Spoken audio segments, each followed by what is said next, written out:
Hello बच्चों। Hello everyone. मैं अभिनव जैन फिर से एक बार आपका स्वागत करता हूं फिजिक्स फंडे की इस वीडियो में, जिसमें आज हम जेई एडवांस लेवल कुछ कंसेप्ट्स कुछ फंडे सीखने वाले हैं। और जनरली ये कंसेप्ट्स किताबों में दिए भी नहीं रहते हैं और बच्चे बहुत ही कंफ्यूज होकर घूमते रहते हैं कि भाई कौन समझाएगा इन्हें। तो देखते हैं, कुछ सर्कुलर मोशन तो नहीं, कर्वीलीनियर मोशन, जो जनरल कंसेप्ट्स हमने फर्स्ट लेक्चर में सीखे थे, फर्स्ट वीडियो में देखे थे इस टॉपिक की, उसी को कंटिन्यू करेंगे। टेंजेंशियल एंड नॉर्मल एक्सलरेशन की कुछ बातें, कुछ important concepts for JEE advance. तो स्टार्ट करते हैं। पहला कंसेप्ट देखो, टेंजेंशियल और नॉर्मल एक्सलरेशन किसी भी कर्व्ड पाथ में अगर हमें वेक्टर फॉर्म में लिखनी है तो हम कैसे लिखेंगे। मान लो जैसे अगर हमें वेलोसिटी वेक्टर दिया हुआ है as a function of time, अगर वेलोसिटी वेक्टर हमें फंक्शन ऑफ टाइम गिवन है तो हम एक्सलरेशन वेक्टर निकाल सकते हैं। सिंपली वेलोसिटी वेक्टर को डिफरेंशिएट करके rate of change of velocity is called as acceleration. तो एक्सलरेशन हम डीवी बाई डी करके निकाल सकते हैं, चाहे कैसा भी पाथ हो, कोई भी कर्व्ड पाथ हो। अगर हमें वेलोसिटी वेक्टर गिवन है तो डिफरेंशिएशन करके हम एक्सलरेशन वेक्टर फाइंड कर सकते हैं। अब जैसे ही एक्सलरेशन वेक्टर आ गया तो एक्सलरेशन वेक्टर के ही दो कंपोनेंट्स हैं, टेंजेंशियल और नॉर्मल एक्सलरेशन। तो मान लेते हैं जैसे इस तरह का कुछ कर्व्ड पाथ है, लेट्स से इस कर्व्ड पाथ पे पार्टिकल किसी भी पोजीशन पे है तो वेलोसिटी तो ऑब्वियसली टेंजेंट के अलोंग होगी। This is our velocity vector. और एक्सलरेशन जो होगा, एक्सलरेशन कहीं भी हो सकता है किसी भी एंगल पे। ऑब्वियसली ये हम पहली वीडियो में देख चुके हैं कि एक्सलरेशन पैरेलल टू वेलोसिटी या एंटी पैरेलल टू वेलोसिटी अगर होता है तो स्ट्रेट लाइन मोशन होती है।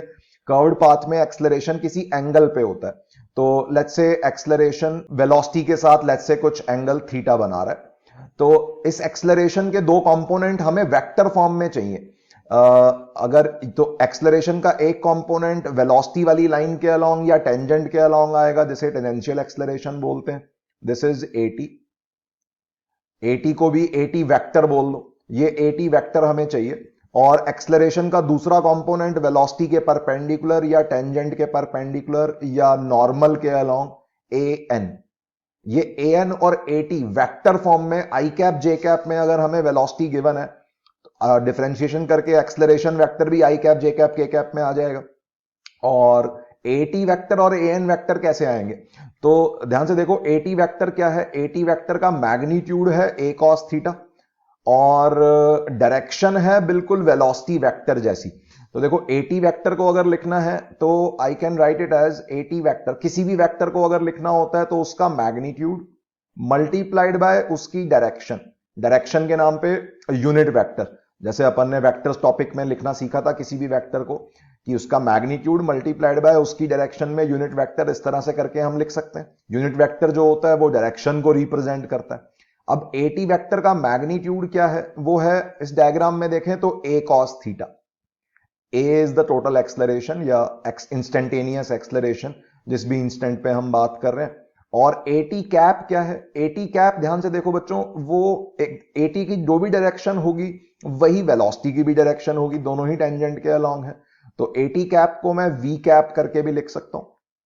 अब ये डाउट मत करना कि भाई एटी ऑपोजिट टू वेलोसिटी भी तो हो सकता है। हाँ, हो सकता है, एटी ऑपोजिट टू वेलोसिटी हो सकता है, उस केस में नेगेटिव आ जाएगा और वो नेगेटिव साइन अपने आप कॉस थीटा वाली टर्म संभाल लेगी। अगर थीटा एंगल ऑब्ट्यूज हुआ तो ए वेक्टर पीछे की तरफ ऐसे कुछ बन जाएगा, इस तरह से बन जाएगा ए वेक्टर। अगर ए वेक्टर इस तरह से बनेगा तो ऑब्वियसली कॉस थीटा अपने आप नेगेटिव आ जाएगा और माइनस वी कैप के मतलब हो जाएगा कि वेलोसिटी के ऑपोजिट डायरेक्शन में है टेंजेंशियल एक्सलरेशन। तो इन जनरल अपन देख रहे हैं चाहे कोई भी थीटा एंगल हो, हम ए टी वेक्टर को इस तरह से लिख सकते हैं। अब ये ए कॉस थीटा को कैसे लिखें, कॉस थीटा वाली जब भी टर्म आती है तो हमें डॉट प्रोडक्ट याद आता है। डॉट प्रोडक्ट के अंदर भी हमने एक्सलरेशन या किसी भी एक वेक्टर का दूसरे वेक्टर के अलोंग कंपोनेंट लेना सीखा था। जिस भी बच्चे को डॉट प्रोडक्ट का वो कंसेप्ट याद नहीं है तो प्लीज एक बार डॉट प्रोडक्ट वाली वीडियो देखो फटाफट, उसमें तुम्हें दिख जाएंगी वो चीज। तो ए कॉस थीटा मुझे लिखना है, तो ए कॉस थीटा लिखने के लिए या कॉस थीटा लिखने के लिए डॉट प्रोडक्ट की याद आती है। तो कॉस थीटा को मैं लिख सकता हूं a dot a vector dot v vector, जो है दो वेक्टर्स के बीच में एंगल देखना है मुझे, a vector dot v vector होता है ए वी कॉस थीटा।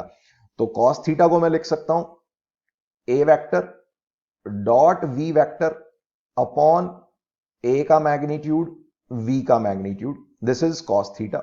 ठीक है, जहां पे एरो नहीं लगाए हैं वो केवल मैग्नीट्यूड्स हैं, जहां अल्फाबेट के ऊपर एरो है वो वेक्टर फॉर्म में है। तो ये हो गया cos थीटा की वैल्यू और इनटू वी कैप।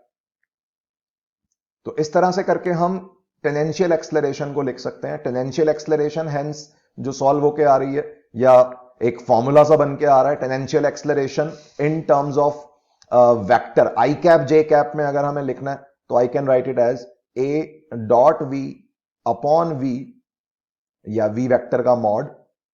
इस v को v वेक्टर का मॉड लिख सकते हैं, ये a और ये a कैंसिल हो जाएंगे, होल इनटू v कैप। कभी कभी केवल मैग्नीट्यूड पूछ रहे होते हैं टेनेंशियल एक्सलरेशन का क्वेश्चन में, तो हम a dot v upon v का मॉड लगा सकते हैं, और अगर वेक्टर फॉर्म में पूछ रहे हैं तो इनटू वी कैप और लिखना पड़ेगा। तो चाहे कैसी भी सिचुएशन हो, tangential acceleration in terms of i cap j cap k cap इस तरह से हम वेक्टर फॉर्म में निकाल सकते हैं। अब सवाल ये उठता है कि जो दूसरा कंपोनेंट है नॉर्मल एक्सलरेशन, ये कैसे आएगा? तो ये भी बहुत आसान है। देखो बच्चों की इसमें कोई क्रॉस प्रोडक्ट करने की जरूरत नहीं है। क्रॉस प्रोडक्ट करके साइन थीटा तुम निकाल सकते हो, लेकिन उससे कुछ हासिल नहीं होगा, क्योंकि वेक्टर फॉर्म में हमें चाहिए ए एन वेक्टर चाहिए। ये a n vector three dimensional space में या एक्स वाई प्लेन में कहीं भी ये a n vector i cap j cap में लिखना है, तो मैं सिंपली बोल सकता हूं कि इसी एक्सलरेशन वेक्टर के ये ए वेक्टर के ही दो कंपोनेंट्स हैं, ए एन वेक्टर और ए टी वेक्टर, नॉर्मल और टेनेंशियल एक्सलरेशन। तो अगर टेनेंशियल एक्सलरेशन को लिखना सीख लिया है तो नॉर्मल एक्सलरेशन कैसे आएगा? नॉर्मल एक्सलरेशन हम बोल सकते हैं total acceleration minus tangential acceleration करके हम नॉर्मल एक्सलरेशन को लिख सकते हैं। A n vector can be written as total acceleration जो है उसकी minus tangential acceleration. Vector form में अगर सब्ट्रैक्शन कर दें तो नॉर्मल एक्सलरेशन बन जाएगी, मतलब टोटल एक्सलरेशन माइनस ये चीज जो हमने ऊपर देखी a dot v upon v vector का mod whole into v cap. तो एक तरह से ये फॉर्मूले से बन गए। फॉर्मूले को रटना जरूरी नहीं है, कंसेप्ट समझ में आना जरूरी है, किस तरह से लिखा जा रहा है ये normal acceleration and tangential acceleration. Vector form में अगर हमसे कोई पूछता है तो इस तरह से हम रिप्रेजेंट कर सकते हैं। बुक्स में ये दिया नहीं रहता, अच्छे से इसको नोट डाउन कर लो अपनी नोटबुक में। इसको एक सवाल के थ्रू हम समझते हैं और अच्छा से क्लियर होगा ये कंसेप्ट। देखो एक इलस्ट्रेशन नंबर 1 सिर्फ जेई एडवांस्ड वाले बच्चों के लिए है, बाकी बच्चे इस इलस्ट्रेशन से दूर रहें। A particle is moving on xy plane such that its velocity is changing with time। ठीक है, वेलोसिटी और टाइम का फंक्शन दिया हुआ है। एग्जाम में हो सकता है के कैप की टर्म भी आ जाए, कैसा भी फंक्शन हो सकता है ये। यहां पे मैंने फिर भी सिंपल फंक्शन लिया है 3t आई कैप माइनस 4j कैप, कैसा भी हो सकता है, टाइम की किसी भी तरह की टर्म्स हो सकती हैं। के कैप वाली टर्म भी वेलोसिटी फंक्शन में आ सकती हैं। Where v is in metre per second, सब कुछ ऐसा यूनिट्स में है, टाइम इज इन सेकेंड्स। हमें बताना है एक सेकेंड बाद टेनेंशियल एक्सलरेशन क्या होगी वेक्टर फॉर्म में, नॉर्मल एक्सलरेशन क्या होगी, and hence instantaneous radius of curvature. एक सेकंड पे पार्टिकल जहां कहीं भी हुआ, जिस मर्जी पाथ पे जा रहा हो, उसका रेडियस ऑफ कर्वेचर किस तरह से निकालेंगे, उस इंस्टेंट पे सब कुछ हमें सॉल्व करना है। तो देखो वेलोसिटी हमें टाइम का फंक्शन गिवन है, तो instantaneous velocity I can say that at t is equal to 1। Velocity कितनी बन जाएगी? सिंपली वेलोसिटी फंक्शन में t को 1 डाल दो, तो ये बन जाएगा 3i cap minus 4j cap. ठीक है, वेलोसिटी भी आ गई, वेलोसिटी का मैग्नीट्यूड भी आ गया। वेलोसिटी का मैग्नीट्यूड हो जाएगा root of 3 square plus 4 square, x component का स्क्वायर प्लस वाई कंपोनेंट का square, that is 5 metre per second. ठीक है, एक सेकंड पे पार्टिकल कितनी स्पीड से चल रहा होगा? 5 मीटर पर सेकंड की स्पीड से चल रहा होगा इस फंक्शन के मुताबिक। अब हमें एक्सलरेशन के कंपोनेंट्स चाहिए, तो एक्सलरेशन वेक्टर को लिखने के लिए आई can say that dv vector by dt। तो वेलोसिटी के फंक्शन को डिफरेंशिएट मार देना, ये मत करना यार velocity 3i cap minus 4j cap की डिफरेंशिएशन करोगे तो जीरो बन जाएगा, वो नहीं करना। फंक्शन की डिफरेंशिएशन करनी होती है और फिर टाइम की वैल्यू पुट करनी होती है। तो ये जो गिवन फंक्शन है इसकी डिफरेंशिएशन करोगे तो 3t की डिफरेंशिएशन हो जाएगी 3i कैप ऐसा का ऐसा, माइनस 4j कैप की डिफरेंशिएशन जीरो हो जाएगी, 4 इज अ कांस्टेंट। तो बेसिकली एक्सलरेशन कांस्टेंट है, मतलब ये पार्टिकल किसी पैराबोलिक पाथ पे जा रहा होगा, जैसा कि हमने फर्स्ट वीडियो में देखा था। कांस्टेंट एक्सलरेशन याद रखनी है हमेशा।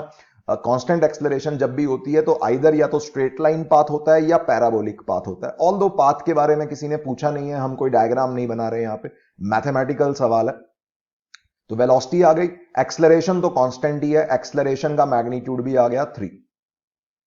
ठीक है, टोटल एक्सलरेशन अगर हमसे कोई पूछता तो 3। तो ये तो बेसिक सवाल हो गए काइनेमैटिक्स चैप्टर के, अपने पुराने चैप्टर के। बट अब टेंजेंशियल और नॉर्मल एक्सलरेशन की बात करनी है तो I can say that tangential acceleration vector form में चाहिए। तो अभी अभी हमने पिछली स्लाइड में देखा, टेंजेंशियल एक्सलरेशन को इस तरह से लिखा जा सकता है a dot v upon v का मॉड इनटू वी कैप।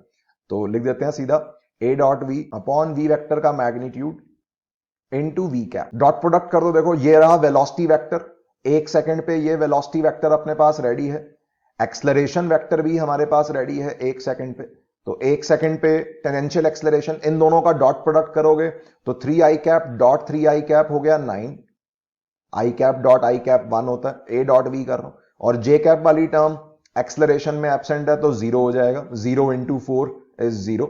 आई कैप वाले कॉफिशिएंट्स को मल्टीप्लाई करना होता है प्लस जे कैप वाले कॉफिशिएंट्स को मल्टीप्लाई करना होता है, और answer is a scalar quantity. पुरानी बातें अपनी डॉट प्रोडक्ट की, डॉट प्रोडक्ट से जो आंसर निकल के आता है दैट इज स्केलर। तो ए डॉट वी बन गया 9, और वी वेक्टर का मैग्नीट्यूड कितना है, वी वेक्टर का मैग्नीट्यूड है 5, तो अपॉन 5 इनटू वी कैप। अब सवाल ये उठता है वी कैप को कैसे लिखें। वी कैप अपना वही पुराना मेथड, किसी भी वेक्टर का कैप लिखना है या यूनिट वेक्टर लिखना है तो क्या करते हैं, वेक्टर को खुद के ही मैग्नीट्यूड से डिवाइड कर दो। तो ये बन जाएगा 9/5 इंटू वी कैप को लिख सकते हैं v vector upon v vector का मैग्नीट्यूड। किसी भी वेक्टर को खुद के ही मैग्नीट्यूड से डिवाइड कर दें तो यूनिट वेक्टर बन जाता है उसी की डायरेक्शन में। तो ये बन रहा है 9/5 इंटू वेलोसिटी वेक्टर है 3 i cap minus 4 j cap at this instant upon velocity vector का मैग्नीट्यूड है 5। तो ये बन गया 27/25 i cap minus 36/25 j cap. तो ये हो गया अपना पहला आंसर। टेंजेंशियल एक्सलरेशन 1 सेकंड बाद, पार्टिकल जहां कहीं भी होगा 1 सेकंड बाद उसकी टेंजेंशियल एक्सलरेशन आई कैप जे कैप में ये होगी। This is our first answer. अब नॉर्मल एक्सलरेशन कैसे निकलेगी। नॉर्मल एक्सलरेशन सिंपल है, कोई क्रॉस प्रोडक्ट वगैरह करने की जरूरत नहीं है। Normal acceleration can be written as total acceleration a minus tangential acceleration. Total acceleration अपन ऑलरेडी निकाल चुके हैं 3 i कैप, तो 3 i कैप में से इस वेक्टर को माइनस कर दो। तो आई कैप वाली टर्म्स को हम अलग देख सकते हैं, 3 माइनस 27/25 ये हो जाएगा 75 minus 27 is 48/25 I cap and plus 36/25 J cap. चाहो तो एक 12 का फैक्टर कॉमन भी निकाल सकते हो। तो this is the answer for normal acceleration. Particle जहां कहीं भी होगा उस इंस्टेंट पे उसकी नॉर्मल एक्सलरेशन इन वेक्टर फॉर्म ये सॉल्व हो गई। और नॉर्मल एक्सलरेशन सॉल्व हो गई तो हेंस रेडियस ऑफ कर्वेचर भी सॉल्व हो गया उस पैराबोलिक पाथ का, जिस भी पैराबोलिक पाथ पे वो जा रहा होगा। रेडियस ऑफ कर्वेचर क्या होता है, नॉर्मल एक्सलरेशन का फॉर्मूला होता है v²/r, जिसको हमने पिछली वीडियो में डिराइव भी किया था, तो उसी को यूज करेंगे। रेडियस ऑफ कर्वेचर को हम लिख सकते हैं, hence radius of curvature can be written as v² upon normal acceleration. तो स्पीड कितनी है, स्पीड है 1 सेकंड पे पार्टिकल की स्पीड है 5, मैग्नीट्यूड डालने यहां पे कोई वेक्टर फॉर्म की जरूरत नहीं है रेडियस ऑफ कर्वेचर फाइंड करने के लिए। तो 5 का स्क्वायर दैट इज स्पीड का square upon normal acceleration. Normal acceleration vector solve हो चुका है, नॉर्मल एक्सलरेशन वेक्टर सॉल्व हो चुका है, तो इसका मैग्नीट्यूड मुझे लिखना है। तो इसमें से 12 का फैक्टर कॉमन आ रहा है ऊपर, 25 भी डिनोमिनेटर में कॉमन है, तो 12/25 को तो कॉमन ही निकाल लेते हैं, दैट इज 12/25 कॉमन। और ब्रैकेट में क्या बचेगा, यहां बचेगा 4 i कैप और 3 j cap. 4 i cap plus 3 j cap का मैग्नीट्यूड लिखना है मुझे बस, तो that is root of 4² plus 3²। तो एक ये रूट ऑफ 4² प्लस 3² इज 5, तो एक 5 से ये स्क्वायर कैंसिल हो जाएगा। रेडियस ऑफ कर्वेचर यहां से आ रहा है 125/12 मीटर्स में। This is the answer for radius of curvature. मतलब हमने बिना कोई डायग्राम बनाए तीनों चीजें निकाल ली। मैथमेटिकली सवाल काफी आते हैं, तुम जानते हो जेईई एडवांस्ड का जो पेपर होता है उसमें मैथ्स भरी पड़ी होती है, फिजिक्स के अंदर भी मैथ्स की बहुत जरूरत पड़ती है, तो इस तरह के सवाल जेईई एडवांस्ड के अंदर पूछे जा सकते हैं। तो ध्यान रखना है सारी बातें। डॉट प्रोडक्ट जिसको याद नहीं है, जिस भी बच्चे को, एक बार वेक्टर्स वाली प्लेलिस्ट में जाओ और उसे वहां से डॉट प्रोडक्ट को एक बार रिवाइज कर लो। डॉट प्रोडक्ट का इस क्वेश्चन में काफी यूज हुआ, इस कंसेप्ट में काफी यूज हुआ। ठीक है, तो आगे बढ़ते हैं।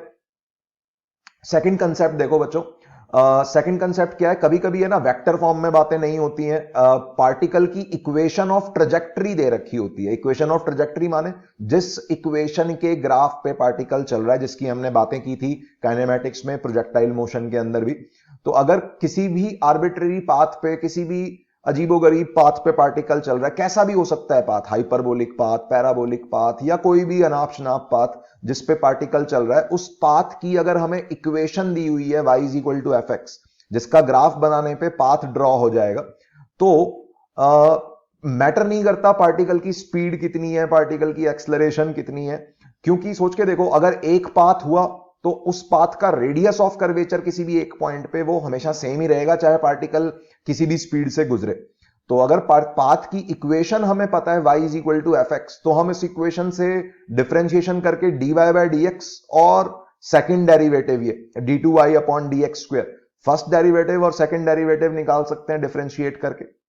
और इसको इस गंदे से खतरनाक से फॉर्मूले के अंदर अगर हम पुट कर दें, तो रेडियस ऑफ कर्वेचर सॉल्व हो जाएगा किसी भी पोजीशन पे। अब सवाल ये उठता है कि ये खतरनाक से दिखने वाला फॉर्मूला आया कैसे, जो कि इसकी डेरिवेशन तुम्हें किसी किताब में जनरली मिलेगी नहीं। तो इसको एक बार देख लेते हैं कि भाई ये रेडियस ऑफ कर्वेचर का खतरनाक सा फॉर्मूला किस तरह से डिराइव होता है। ऑल्दो डेरिवेशन बिल्कुल इंपॉर्टेंट नहीं है किसी भी एग्जाम पॉइंट ऑफ व्यू से, अगर जरूरत पड़ी तो हम इस फॉर्मूले को डायरेक्टली यूज करेंगे, दोबारा से बेसिक से नहीं उठेंगे। बट फिर भी एक बार बेसिक से समझते हैं कि ये गंदा सा दिखने वाला फॉर्मूला रेडियस ऑफ कर्वेचर का depending on equation of trajectory कैसे आया। मान लेते हैं पार्टिकल इस पाथ पे चल रहा है जिस पाथ की इक्वेशन है y is equal to f x. कैसा भी पाथ हो सकता है ये, पैराबोला, हाइपरबोला, वट। तो इस पाथ पे जब पार्टिकल चल रहा होगा, मान लो किसी एक इस पोजीशन पे है, इस p नाम की पोजीशन पे है, और पार्टिकल की कुछ वेलोसिटी है, लेट्स से v, ठीक है। वेलोसिटी v है, हमें उसका रेडियस ऑफ कर्वेचर निकालना है। तो एक तो फर्स्ट ऑफ ऑल ये जो वेलोसिटी होगी ये डेफिनेटली अलोंग टेंजेंट होगी, और रेडियस ऑफ कर्वेचर निकालने के लिए हमें एक्सलरेशन का नॉर्मल कंपोनेंट चाहिए होता है। तो नॉर्मल को भी ड्रॉ कर लेते हैं एक बारी, ठीक है। तो फर्स्ट पॉइंट इसमें देखो क्या है कि जब हम ये डिफरेंशिएशन कर रहे होते हैं, फॉर्मूले से ही देखो एक बार, हमें dy बाय dx की टर्म्स में या सेकेंड डेरिवेटिव की टर्म्स में रेडियस ऑफ कर्वेचर चाहिए, प्योरली जिसका कोई लेना देना नहीं है पार्टिकल की स्पीड के साथ। इस फॉर्मूले में ध्यान से देखो, चाहे किसी भी स्पीड से गुजर रहा हो पार्टिकल, पाथ अगर सेम है तो रेडियस ऑफ कर्वेचर सेम रहेगा। एक शेप का एक ही रेडियस रहता है। जैसे मान लो एक 5 मीटर का सर्कल है, 5 मीटर रेडियस का सर्कल है, अब उस पर पार्टिकल अगर 10 मीटर पर सेकंड से दौड़े या 20 मीटर पर सेकंड से दौड़े, सर्कल का रेडियस तो 5 मीटर ही रहेगा ना। तो वैसे ही किसी भी पाथ के लिए किसी भी एक पॉइंट पे रेडियस ऑफ कर्वेचर इस बात पे डिपेंड नहीं करता कि पार्टिकल की स्पीड क्या है, ठीक है। तो स्पीड, लेकिन हम डिराइव कैसे करते हैं फॉर्मूले, रेडियस ऑफ कर्वेचर को डिराइव कैसे करते हैं हम फिजिक्स में, v square upon normal acceleration करके, जो हमने फॉर्मूला पढ़ा पिछली वीडियोस में भी, जिसका यूज किया, उसी फॉर्मूले से हम रेडियस ऑफ कर्वेचर को यहां समझेंगे। तो मुझे एक तो स्पीड चाहिए, स्पीड का स्क्वायर चाहिए, और नॉर्मल एक्सलरेशन चाहिए, और वो भी सारी चीजें मुझे इस इक्वेशन ऑफ ट्रेजेक्टरी की टर्म्स में चाहिए, या y और x की टर्म्स में चाहिए, dy बाय dx या सेकंड डेरिवेटिव।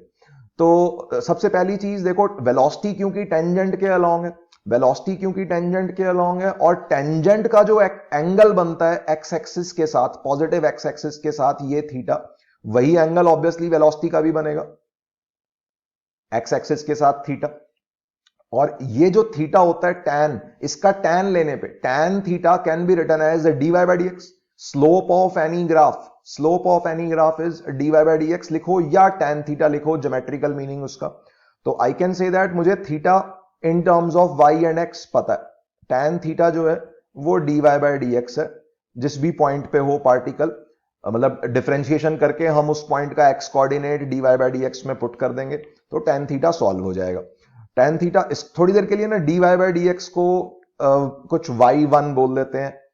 y1 क्या है, first derivative of y with respect to x, ठीक है। dy बाय dx को थोड़ी देर के लिए y1 बोल दिया, ताकि ये बार बार मुझे लिखना ना पड़े। अब मुझे टैन थीटा पता है, तो अब मुझे नॉर्मल एक्सलरेशन चाहिए। नॉर्मल एक्सलरेशन निकालने के लिए क्या करेंगे, अब एक्सलरेशन वेक्टर चाहिए होगा उसके लिए मुझे, ताकि मैं उसका नॉर्मल कंपोनेंट लिख सकूं। तो एक्सलरेशन वेक्टर कैसे लिखेंगे उसको समझो। उसके लिए पहले देखो वेलोसिटी वेक्टर को लिखते हैं एक बारी। वेलोसिटी वेक्टर क्या है, वेलोसिटी वेक्टर को मैं लिख सकता हूं in general v x i cap plus v y j cap. किसी भी इंस्टेंट पे उसके कुछ दो कंपोनेंट होंगे वी एक्स और वी वाई। ये जो कंसेप्ट नंबर 2 हम पढ़ रहे हैं ना, ये केवल एक्स वाई प्लेन के लिए या 2 डायमेंशन के लिए ही है, क्योंकि 3D के अंदर कोई पार्टिकल जा रहा होता है तो उसमें एक्स वाई और जेड की टर्म्स में इक्वेशन ऑफ पाथ लिखी जाती है, जो कि अपने सिलेबस का पार्ट नहीं है। इवन मैथ्स के सिलेबस में भी वो चीज नहीं है। किसी भी पाथ की इक्वेशन इन 3D, रैंडम किसी पाथ की इक्वेशन इन 3D सिलेबस में नहीं है। मैथ्स के सिलेबस में भी तुम देखोगे तो स्ट्रेट लाइन की इक्वेशन 3 डायमेंशन में पढ़ाई जाती है, बाकी इसके अलावा कोई जरूरत पड़ती नहीं है। तो हम ये जो भी बात कर रहे हैं कंसेप्ट नंबर 2 में, ये 2 डायमेंशनल में है, मतलब एक्स वाई प्लेन या वाई जेड प्लेन भी हो सकता है। यहां पे मैं एक्स और वाई सिंबल्स यूज कर रहा हूं। तो वेलोसिटी वेक्टर किसी भी इंस्टेंट पे मान लिया वी एक्स आई कैप है, वी वाई जे कैप है, तो जिसको यहां पे अब इसकी थीटा की टर्म्स में देखोगे तो वी एक्स कौन है, वी कॉस थीटा है, वी वाई कौन है, वी साइन थीटा है। तो वी एक्स की टर्म्स में अगर इसको लिखें सिर्फ, तो देखो ऐसे भी लिख सकते हैं v x i cap plus v y को लिख सकता हूं मैं d y by d t. D y by d t मतलब इसको ऐसे भी लिख सकते हैं, देखो d y by d x. मैं जानबूझ के ऐसा कर रहा हूं क्योंकि मुझे वाई वन की टर्म्स में या d y by d x की टर्म्स में मुझे काम करना है। इक्वेशन ऑफ ट्रेजेक्टरी के अलावा हमें और कुछ गिवन नहीं है इस क्वेश्चन में, इस कंसेप्ट के अंदर। तो v x i cap, d y को लिख रहे हैं, d y by d t लिखना है, तो d y by d x into d x by d t करके लिख सकते हैं, chain rule. D y by d x into d x by d t. D x by d t कौन है, d x by d t खुद v x है, और d y by d x को हमने वाई वन थोड़ी देर के लिए कह रखा है। तो ये क्या बन गया, वेलोसिटी वेक्टर इन जनरल हम किसी भी इंस्टेंट पे लिख सकते हैं, वी एक्स कॉमन आ रहा है, या v x i cap plus y one into v x j cap. ठीक है, Vx की टर्म्स में मैंने वेलोसिटी वेक्टर लिख लिया। अब वेलोसिटी वेक्टर को डिफरेंशिएट मारने पे मुझे एक्सलरेशन वेक्टर मिल जाएगा। तो अगले पेज पे समझते हैं। ये अपना वेलोसिटी वेक्टर है, वेलोसिटी वेक्टर को डिफरेंशिएट कर रहे हैं तो एक्सलरेशन मिल जाएगी। Acceleration is dv by dt। dv by dt करेंगे तो Vx की डिफरेंशिएशन बन जाएगा dvx by dt, which is called as acceleration का x component, plus y component को मैं x कॉम्पोनेंट की टर्म्स में ही देख रहा हूं, तो ए वाई जे कैप की जगह इस y1 इंटू वी एक्स की डिफरेंशिएशन कर दो। अब y1 इंटू वी एक्स की जब डिफरेंशिएशन करेंगे टाइम के रिस्पेक्ट में करनी है, तो प्रोडक्ट रूल लगाना पड़ेगा। क्या बोलेंगे उसमें, फर्स्ट फंक्शन ऐसा का ऐसा इंटू सेकंड की differentiation plus second v x ऐसा का ऐसा इंटू फर्स्ट की differentiation, d y one by d t, this much j cap. तो ये क्या बन रहा है, देखो एक्सलरेशन वेक्टर बन रहा है a x i cap plus ये क्या बन गया y one into d v x by d t, क्या है, दिस इज ए एक्स, तो y one a x i cap, sorry j cap, y one into a x j cap plus ये क्या है v x into d y one by d t. अब d y one by d t को मुझे क्योंकि expression Y की differentiation x के respect में रखनी है, तभी इस फॉर्मूले तक हम पहुंचेंगे। तो d y one by d x कर देता हूं इसे, और into d x by d t अलग कर देता हूं, फिर से चेन रूल लगा रहा हूं इसके अंदर।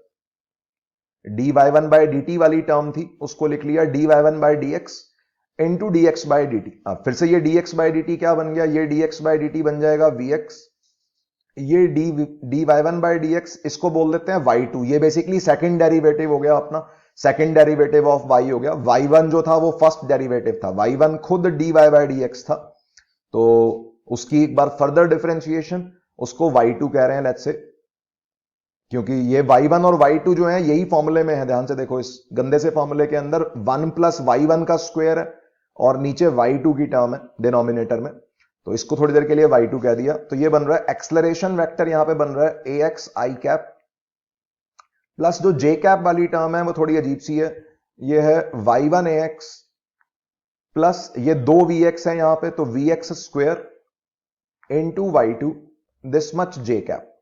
तो एक्सलरेशन के दोनों कंपोनेंट्स आ गए। ये जो पूरा का पूरा कंपोनेंट आया है ये बेसिकली एक्सलरेशन का y कंपोनेंट है, x कंपोनेंट को तो ax ही लिखा हुआ है। अब मुझे चाहिए क्या, मुझे रेडियस ऑफ कर्वेचर निकालने के लिए एक्सलरेशन का नॉर्मल कंपोनेंट चाहिए। एक्सलरेशन के x और y कंपोनेंट्स आ चुके हैं, बट मुझे नॉर्मल कंपोनेंट चाहिए। तो डायग्राम से समझते हैं एक बार ही। देखो, एक्सलरेशन किसी भी डायरेक्शन में हो सकती है, लेकिन एक्सलरेशन का नॉर्मल के अलोंग कंपोनेंट और टेंजेंट के अलोंग कंपोनेंट्स कैसे सॉल्व करेंगे। हमारे पास ऑलरेडी जो आ चुका है वो है एक्सलरेशन का x कंपोनेंट, ये ax हमें पता है और ये ए वाई हमें पता है। ए एक्स ए वाई हम सॉल्व कर चुके हैं। हमें क्या चाहिए? हमें नॉर्मल कंपोनेंट चाहिए। तो नॉर्मल कंपोनेंट में हम बोल सकते हैं इस ए वाई का भी कुछ कंपोनेंट होगा नॉर्मल के अलोंग, ए एक्स का भी कुछ कंपोनेंट होगा नॉर्मल के अलोंग। तो दोनों के कंपोनेंट्स हमें देखने पड़ेंगे। तो ये थीटा है तो ये वाला एंगल 90 माइनस थीटा हो जाएगा और ये वाला एंगल वापस थीटा हो जाएगा। सोच लो आराम से। ये थीटा तो ये 90 माइनस थीटा, क्यों? क्योंकि एक्स और वाई एक्सिस परपेंडिकुलर। और ये 90 माइनस थीटा तो ये थीटा, क्यों? क्योंकि टेंजेंट नॉर्मल परपेंडिकुलर। तो ए वाई का कॉस थीटा कंपोनेंट नॉर्मल के अलोंग आ रहा है और ए एक्स का साइन थीटा कंपोनेंट नॉर्मल के अलोंग आ रहा है कन्वेक्स साइड पे। तो हमें कनकेव साइड वाली नॉर्मल एक्सलेरेशन लिखनी होती है हमेशा। तो ए y cos theta minus a x sine theta करके हम नॉर्मल एक्सलेरेशन लिख सकते हैं। तो आगे बढ़ते हैं। देखो नॉर्मल एक्सलरेशन लिख रहा हूं। Normal acceleration can be written as a y cos theta.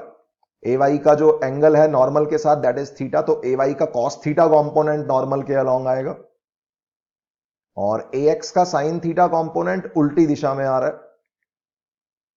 I hope समझ में आया होगा। ये ए वाई का cos theta component concave side पे नॉर्मल की तरफ आएगा और ए एक्स का sine theta component convex side पे नॉर्मल की तरफ आएगा। तो नेट कनकेव साइड पे नॉर्मल एक्सलरेशन क्या बनी? ए y cos theta minus a x sine theta. अब ये वैल्यूज पुट कर दो क्योंकि नॉर्मल एक्सलरेशन की हमें जरूरत थी। तो ए वाई बन रहा है, ए वाई है ये पूरी term y one into a x plus y two into v x का square this thing into cos theta. अब कॉस थीटा कैसे लिखें? कॉस थीटा को हम, क्योंकि हमें टैन थीटा पता है, स्टार्टिंग में देखो, स्टार्टिंग में ही मैंने बताया टैन थीटा हमें पता है क्योंकि tan theta d y by d x होता है किसी भी पोजीशन पे ग्राफ में। तो टैन थीटा अगर हमें पता है तो साइन थीटा कॉस थीटा भी पता है। कैसे? टैन थीटा अगर वाई वन है तो साइन या y one upon one read कर सकते हो। Perpendicular is y one, base is one, तो साइन थीटा कितना हो जाएगा? Perpendicular upon hypotenuse. और सिमिलरली कॉस थीटा क्या हो जाएगा? बेस अपॉन हाइपोटेन्यूज, मतलब one upon root of perpendicular square plus base square. तो साइन टैन थीटा पता है तो साइन थीटा कॉस थीटा भी इन टर्म्स ऑफ वाई वन पता है। सारा कुछ वाई वन वाई टू की टर्म्स में करना है। ये फॉर्मूला वाई वन और y two, d y by d x को वाई वन कहा जा रहा है, d two y by d x square second derivative को वाई टू कहा जा रहा है। तो मुझे साइन थीटा कॉस थीटा की जरूरत थी, इसको पुट कर देते हैं यहां पे, जिससे नॉर्मल एक्सलरेशन डिराइव हो रही है। तो this is a y into cos theta. Cos theta is one upon root of one plus y one square. तो इसी में ही अपॉन कर देते हैं, upon root of one plus y one square. ये बन गया ए वाई कॉस थीटा की term minus a x sine theta. A x तो as it is into sine theta कितना है?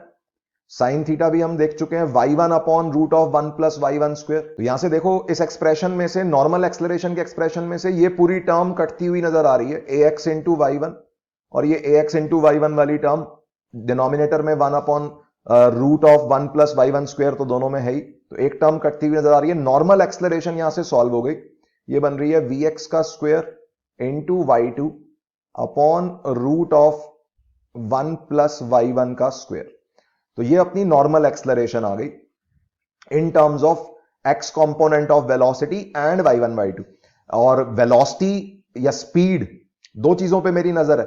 कौन सी? एक तो स्पीड का स्क्वायर और एक नॉर्मल एक्सलरेशन। यही दोनों प्रकट होते हैं रेडियस ऑफ कर्वेचर के फॉर्मूले में, स्पीड का square upon normal acceleration. Speed अपनी ऑलरेडी सॉल्व हो चुकी थी, ये रही अपनी स्पीड या वेलोसिटी वेक्टर अपना सॉल्व हो चुका है। यहां से देखो ये वेलोसिटी वेक्टर अपने को ऑलरेडी पता है Vx और y1 की टर्म्स में। इसको इक्वेशन 1 कह दो थोड़ी देर के लिए, इसको इक्वेशन 2 कह दो, नॉर्मल एक्सलरेशन भी आ चुकी है। तो from 1 and 2 hence radius of curvature can be written as speed का square upon normal acceleration. Speed का स्क्वायर देखो, वेलोसिटी वेक्टर के मैग्नीट्यूड का स्क्वायर लिखना है, मतलब x कंपोनेंट का स्क्वायर प्लस y कंपोनेंट का स्क्वायर। तो ये बन जाएगा Vx square plus y1 into Vx का होल स्क्वायर। ये बन गया speed square upon normal acceleration, अभी अभी हमने निकाली। नॉर्मल एक्सलरेशन है ये Vx square into y two divided by root of one plus y one का स्क्वायर। ये है नॉर्मल एक्सलरेशन। तुम देख सकते हो यहां पे Vx स्क्वायर कॉमन निकल के कटता हुआ नजर आ रहा है और ये बन रहा है one plus y one square. Numerator में one plus y one square आ जाएगा, Vx स्क्वायर कॉमन निकल के कट जाएगा, ये Vx स्क्वायर कैंसिल हो गया, यहां 1 बचेगा, 1 plus y one square numerator में बचा, और डिनोमिनेटर के डिनोमिनेटर में भी root of 1 plus y one square है, तो 1 प्लस वाई वन स्क्वायर की पावर 1 प्लस हाफ हो जाएगी, रूट मतलब पावर हाफ, और होल अपॉन वाई टू। तो यहां से रेडियस ऑफ कर्वेचर का फॉर्मूला डिराइव हो रहा है in general, that is 1 plus y one square whole raise to the power 3 by 2 divided by y two. Y one y two क्या थे उसको लास्ट में फिर से लिख देते हैं। वाई वन था d y by d x का square in whole raise to the power 3 by 2, और अपॉन में वाई टू क्या था, सेकेंड डेरिवेटिव ऑफ वाई। तो आई होप कुछ समझ में आया होगा ये derivation. Radius of curvature in general, अगर हमें इक्वेशन ऑफ ट्रेजेक्टरी पता है तो हम रेडियस ऑफ कर्वेचर निकालने के लिए बार बार अब ये काम नहीं करेंगे जो हमने इस डेरिवेशन में किया, हम सीधा ये खतरनाक सा फॉर्मूला अप्लाई करेंगे। आज तक इस पे कोई सवाल आया नहीं है जेई एडवांस्ड में, बट आ सकता है। जेई एडवांस्ड वालों को नई चीजों की तलाश रहती है, तो इस फॉर्मूले पे क्वेश्चन पूछे जा सकते हैं। तो ये कंसेप्ट अच्छे से समझ में आना जरूरी है जेई एडवांस्ड के एस्पायरेंट्स को। आई होप क्लियर होगा। जिसको नहीं क्लियर, एक बार दोबारा रिवाइंड करके डीपली समझने की कोशिश करो। नोटबुक और पेन तुम्हारे साथ होना चाहिए, तभी क्लियर होंगी चीजें। इस पे एक क्वेश्चन देखते हैं, इस रेडियस ऑफ कर्वेचर के इस फॉर्मूले पे बेस्ड या इन जनरल पुरानी बातों पे बेस्ड। देखो, a particle is moving on parabolic path, किसी भी पाथ पे मूव कर सकते हैं। मैंने यहां पैराबोला कंसीडर किया है। अगेन एग्जाम में हो सकता है हाइपरबोला या और कोई भी पाथ हो। y is equal to 5x square, equation of trajectory given है, विद कांस्टेंट स्पीड भी दे रखी है 10 मीटर पर सेकंड, जो कि कांस्टेंट है। बताना है रेडियस ऑफ कर्वेचर क्या होगा x इक्वल टू 1 पे। तो सीधा इसमें फॉर्मूला अप्लाई करेंगे। दोबारा से वेलोसिटी और नॉर्मल एक्सेलरेशन के चक्रों में नहीं फंसेंगे, उसको हम ऑलरेडी देख लिया हमने।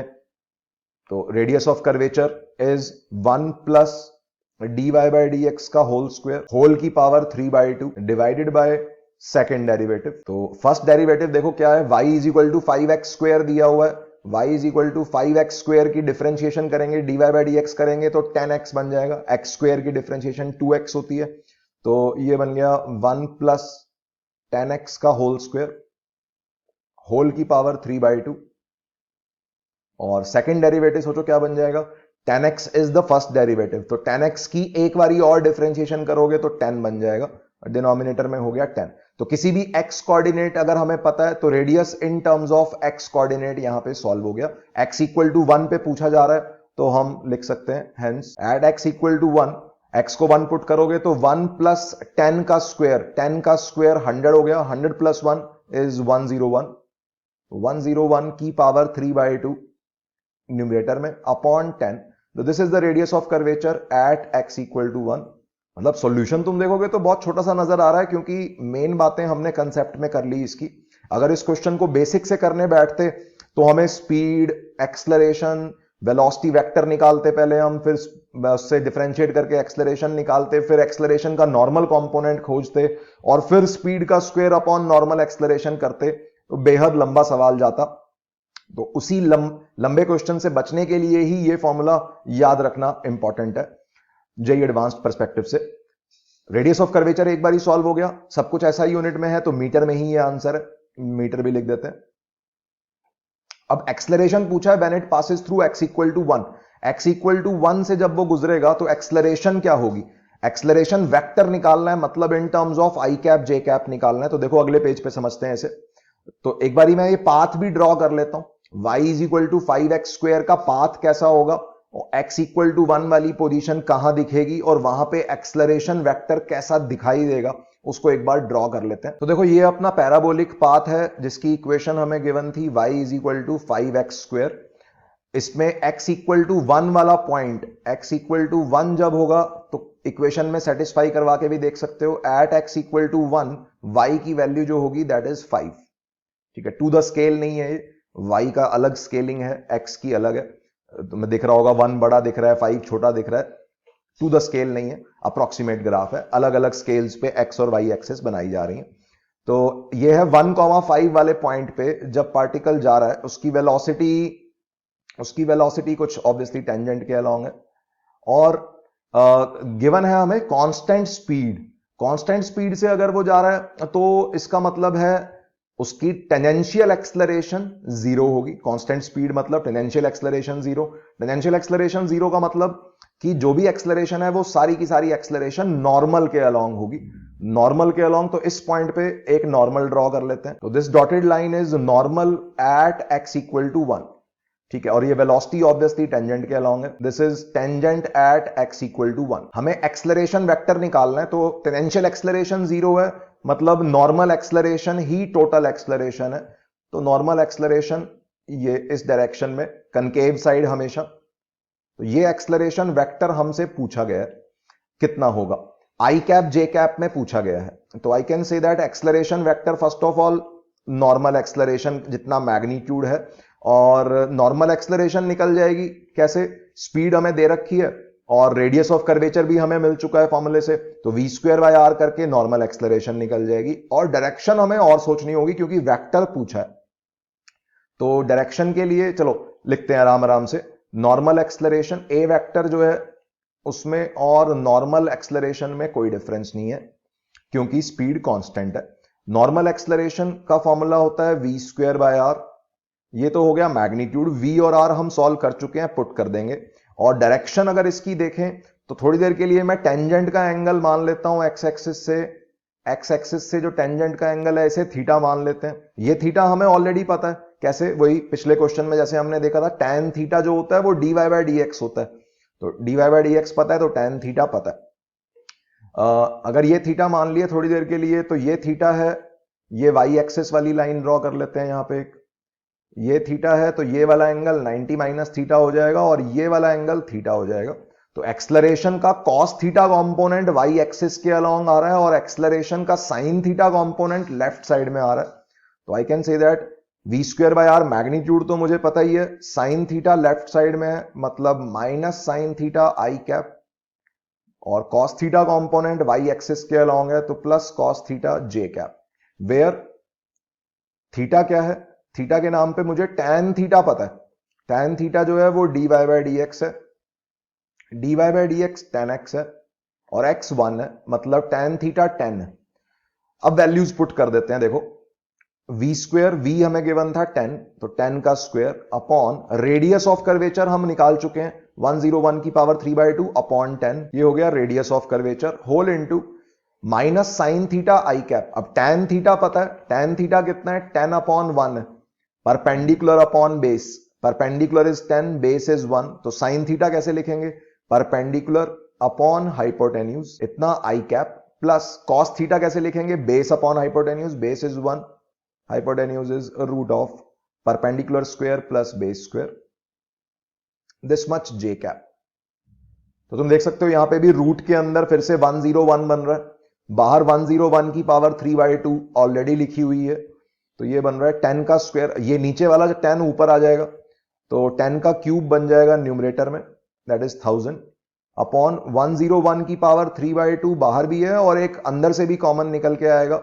आई कैप जे कैप वाली टर्म्स में भी रूट 101 कॉमन आ रहा है, रूट 101 का मतलब 101 की पावर हाफ वहां से कॉमन आ गई, और ब्रैकेट में क्या बचा, ब्रैकेट में बचा माइनस 10 आई कैप प्लस 1 जे कैप। ये अपना आंसर आ रहा है। यहां पे 101 की पावर 3/2 एंड हाफ ऐड हो जाएंगी, मल्टीप्लीकेशन में पावर्स ऐड हो जाएंगी, तो 3/2 प्लस हाफ इज स्क्वायर, 101 का स्क्वायर, तो answer is 1000 upon 101 square into minus 10 I cap plus 1 J cap. So this is the acceleration of particle at x equal to 1, sorry, या normal acceleration या total acceleration कुछ भी कह सकते हो। Tangential इस केस में 0 है। आई होप समझ में आया होगा, कुछ नहीं समझ में आया एक बार दोबारा से रिवाइंड करके चीजों को देख सकते हो। इंपॉर्टेंट वीडियो है for JEE advanced aspirants only. तो मिलते हैं अगली वीडियो में। अगली वीडियो में हम angular variables of circular motion, जो कि हर एक एग्जाम के लिए इंक्लूडिंग स्कूल एग्जाम्स के लिए भी बेसिक बातें दोबारा से स्टार्ट करेंगे। नेक्स्ट वीडियो में हम जानेंगे एंगुलर वेलोसिटी क्या होता है, एंगुलर एक्सलरेशन क्या होता है, circular motion, specifically circular motion को समझने के लिए ये एंगुलर वेरिएबल्स हमारे काफी काम आते हैं, क्योंकि हमने फर्स्ट लेक्चर में ये देखा, इस टॉपिक के फर्स्ट लेक्चर में हमने देखा कि जो v is equal to u plus a t है, s is equal to u t plus half a t square है, ये तो कभी अप्लाई हो ही नहीं सकते हैं सर्कुलर मोशन में या कर्व्ड पाथ में इन जनरल। तो अब फिर सर्कुलर मोशन के क्वेश्चंस को अटैक कैसे करेंगे, एंगुलर वेरिएबल्स की मदद से करेंगे, जो कि अपना नेक्स्ट वीडियो होगी। तो मिलते हैं अगली वीडियो में, तब तक के लिए बाय, टेक केयर।